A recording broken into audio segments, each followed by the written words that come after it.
segued over to Moderna. Let's talk about some of their news. A few months ago, I think you highlighted some bad news from the company.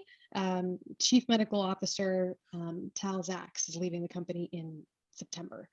What are the risks associated, with the departure? We're always looking at kind of executive C-suite level, departures and people coming and going, especially at a company like this that is kind of in the throes of growth.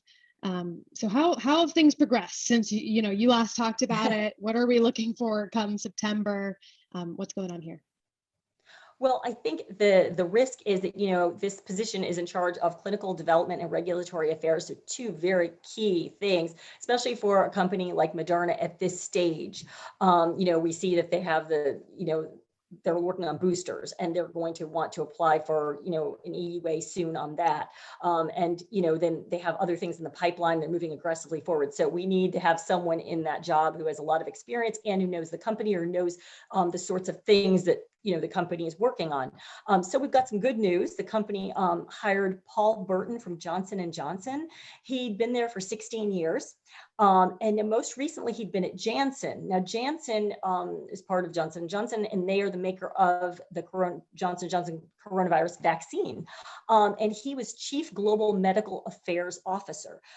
So this is really a key point that, he has experience in COVID vaccines. So of course, the fact that he oversaw this, this development is really key and very important. So he's someone who's experienced and has the COVID vaccine experience. And I think that this is a really good choice for Moderna because it's very difficult to see someone who got them this far leaving right now.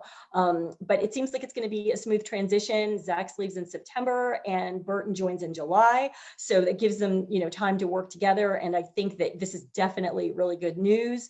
Moderna really aggressively went right after, a good candidate and got him because, they had announced that Tal Zaks was leaving just a couple of months ago. So this is really good news and shows, again, the company being very proactive and very, acting quickly and making good decisions. So this is good news for shareholders.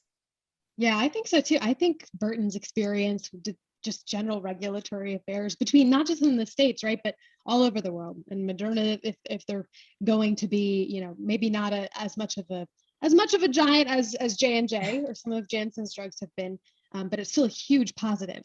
His experience, right, all around the world with absolutely. regulation.